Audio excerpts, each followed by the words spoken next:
of Duena Family Vlogs. For today's video, mag-haul tayo. So, kadarating lang namin ng bahay kanina, 8 AM. Ay, hindi, mga 8:30 umalis na kami kasi nga magre-renew kami ni Andres ng passport. Si tatay nakapag-renew na siya ng passport before. Kasi na-required ng company nila na Vietnam siya ng 6 days. Kami ni Andres ngayon lang kasi may bala kami mag-travel by December. And after namin magkuha ng passport, nag-ano naman kami. Nag-lunch kami sa Yakamix, then nag-lunch kami sa Yakamix, and then nagpunta kami sa National Bookstore, and then sa SM Appliance. Ay, sa SM Stationery namili ko para ng mga additional school supplies ni Andres. And then namili din ako ng black shoes niya at saka yung PE shoes niya. And then, nagdaan din kami sa toy store. And then, balak pa sana namin manood ng sine. Tapos, pupunta sa Landers para mag-grocery. Hindi na kinaya ng power stock. Kung ngayon mag-haul tayo. Ang una namin nabili ay itong picnic mat. Picnic mat, dati siyang 299.75, 150 pesos na lang. So, ilalagay lang siguro namin ito sa sasakyan. Malaki siya. Hindi ko na i-open kasi baka mahirapan ako. Pang-car siya. So, pag kailangan namin ng mats, in case of emergency, kailangan namin ng mats. Ito na lang yung mga ano namin. Ready, at least ready na siya lagi. Ready and available na siya pag kailangan namin. Dahil nasa kotse na siya. Sana hindi lang siya mag-back-back. And then, bumili din kami ng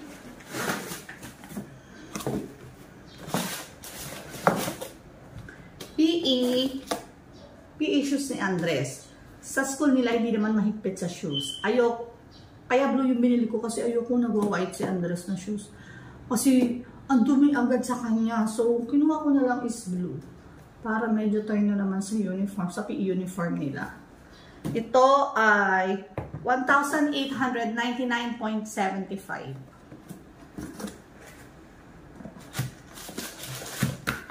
And then,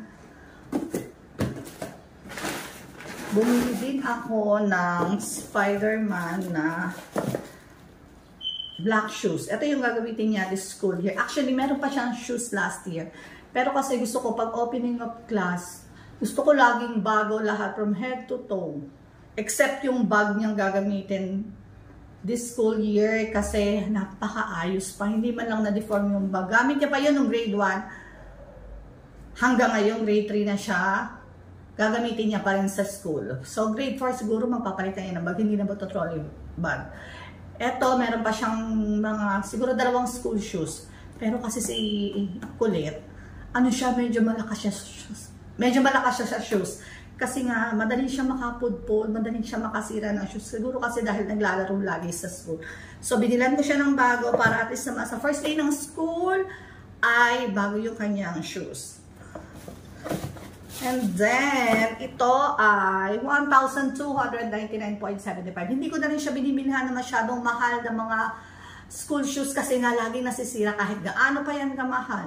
Kahit gaano pa kaganda yung brand niya, hindi ito batagal niya ng 1 academic year kay Andres. Kaya, bumibili na lang ako ng hindi masyadong mahal para naman, kahit masira, hindi ako masyadong manghinayang na nasira kaagad. So, bibili na lang ulit ng bago. And then, binilihan ko rin siya ng medyas. Ano to? Bali, 3 pairs each bundle, 6 pairs. Marami pa rin naman siyang stock na socks. So, nagdagdag lang ako. Ito ay 340 sarado. 340, 680. Para dito sa 2 bundles ng socks.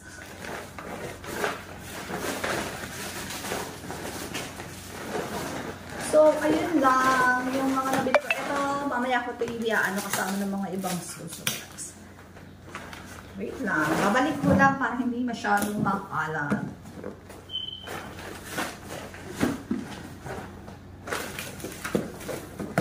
Balik natin.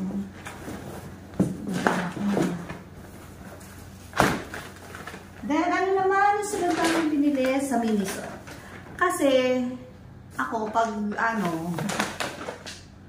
start na ng school year, kasama dyan, lagi ako may alcohol, may extra shirt, extra brief, saka lagi siyang merong baby wipes at saka tissue na nilalagay ko sa bag. So, nung nadaan kami sa Miniso, bumili ako ng baby wipes.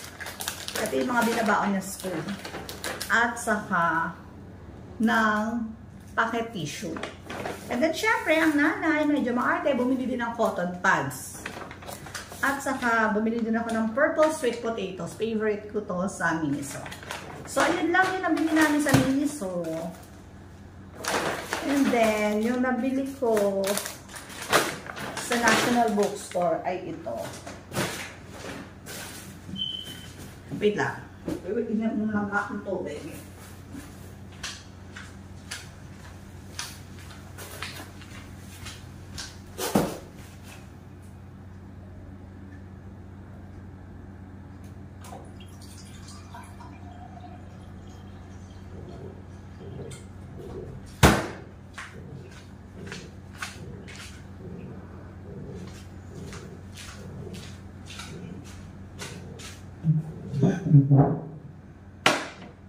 Ano bilhin ko sa National Bookstore ay ito. Nabili namin siya sa SM bag kasi nabutas sila yung paper bag.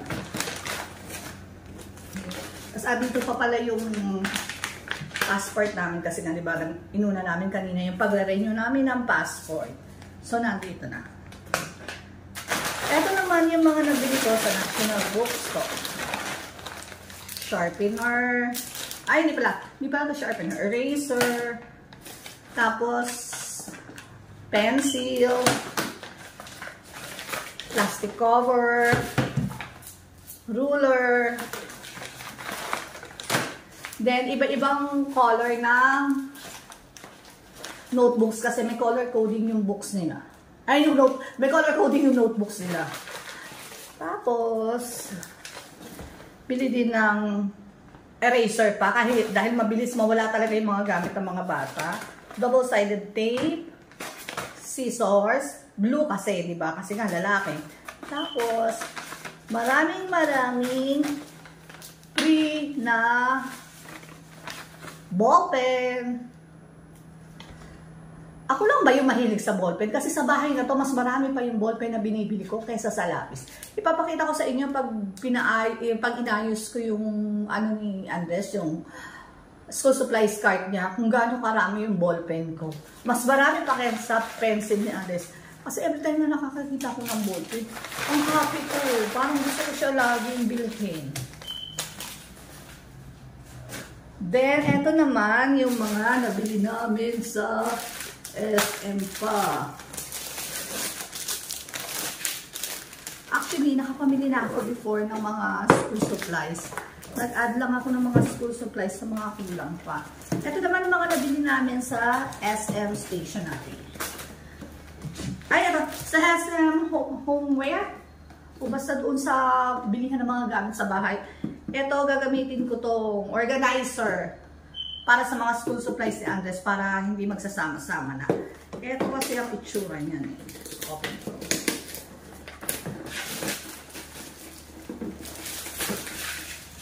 So, ito ay 119.75 lang. Dalawa yung binili ko. So, magiging ano niyan is ganito. Para hindi kalat-kalat yung mga gamit. Parang ganyan. So, dito ko ilalagay yung mga ballpen. Pwede ko dito ilagay yung mga erasers. Tapos dito ko ilalagay yung mga pencil. Diba? Mas magiging organized yung mga school supplies pag meron dito. And then, bumili din ako ng stackable tall nano-bin storage box na small. Ano to? Ginagamit ko to sa mga cabinet namin sa walk-in closet. Kasi nga, ang gulo-gulo ng mga damit namin. Kaya sa susunod, ipapakita ko naman sa inyo kung paano ako mag-ayos sa mga damit sa aming walk-in closet. Napakagulo lang walk-in closet namin. Kasi salbang-saba na yung damit. Kasi marami ng damit na dapat i-dispose, i-donate, ipamigay. Hindi ko ba hanapan ng oras na gawin. Pero, hopefully, maayos natin na yun. And then, binilhan ko rin si Andres. Ay, by the way, hindi ko, 199 pesos each to. And then, binilihan ko si Andres ng Hanford briefs. Kasi binata na siya, ayaw niya na daw yung mga lumang briefs niya. Binilan ko muna siya ng 3 piraso, pero may mga Hanford briefs naman siya na order ko online. Ito ay 369 pesos for 3 pieces. Nabilat ko rin siya sa SM Stationery ng blue and pink na blue and pink na notebooks. Kasi yung nakuha namin sa National Bookstore, hindi ka pareho nung notebook na mga nakuha ko. May pink ako nakuha pero iba doon sa mga design. Ito, tingnan. Papakita ko sa inyo. Art ko. Ito yung mga nakuha ko sa National Bookstore. Ganito siya. Ito yung nakuha kong pink, pambabae. Hindi ko napansin. So, nung nakita ko, nung nabayaran na, hindi ko na pinakansin. Kumuha na ako ng ganito. Para terno-terno yung mga notebooks niya. Ito pwede naman itong magamit. Listahan ng mga kung ano-ano. So, itong notebook na to ay nasa 34 pesos yata. 35 pesos. Color coding na kasi sila. Ayan na. Meron tayo purple, white, orange, yellow, red, brown, pink na mali, then pink na tama, black, and blue. Actually, nakapag-ano na ako nakapagbalot na ako ng mga notebooks and books ni Andres. Kaya lang, late na nasabi ng teacher na may color coding nga daw yung notebooks nila. So, wala naman tayong choice kundi mag-abide. Siyempre, magagamit pa rin naman natin yung notebook sa ibang pagkakataon. Then, bumili na ako ng plastic fastener in case na kailanganin. Gusto ko kasi pag kompleto na yung gamit. This is 19 pesos each. Dalawa yung kinuha ko. Then, ito naman, tinatawag ni Ada sa magic pencil. Ito yung mga pencil na hindi natatasahan. Ito, nabili rin namin sa SM Stationeries. Ano to? 29 pesos each. Kumuha ko ng 4. Just in case na kailanganin niya. Paulit-ulit. Hindi na kailangan magtasa. Dilalagyan ko siya ng 3 piraso nito or minsan 2 lang sa pencil case niya. Tapos 3 pirasong munggo. Tapos, ako lang ba yung may problema na anak na lagi nakakawala ng gamit sa school? Yung lapis niya, pagpasok niya, 3 piraso. Pag uwi, kung hindi napalitan ng mas maliit, nawawala. Siguro, ganun talaga. Alam ko makaka-relate kayo mga mamis. So, ito ay 29 pesos per 3 pieces. Then, red ball pen for the nanay. Then, itong red ball pen is 29.75. Actually, gel pen siya. Mahilig ako sa gel pen. And then, cutter. Small and big cutter. This is 49 pesos and then 79 pesos. And then, bumili din ako ng malaking notebook sa SM Stationery. Ginagamit kasi ito ng tutor ni Andres. Bali yung mga inaaral nila, dito sinusulat ni Teacher Janet. So, kailangan talaga, required talaga pag nag-tutor na may ganito para in case sa kailangan balikan yung lesson, nababalikan na kagad nila kasi may copies sila, hindi nawawala. So, ito ay 104 pesos. And then, ang last item natin is scotch tape. Hindi ako pwedeng mawala ng scotch tape sa bahay kasi napakalaking tulong dito sa lahat ng mga gawain. Ito ay 1, 2, 3, 4, 5, 6, 7, 8 pieces o 8 rolls ng scotch tape for 100 pesos lang sa SM Stationery. So, that's all for... Ay! Wait lang. Papakita ko rin pala sa inyo yung biniling toy ni Andres.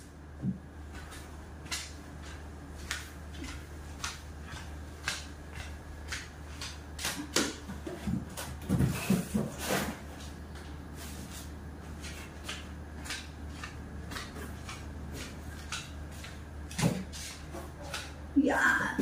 Bumili rin si Andres ng football, Avengers football toy sa SM Toy Store.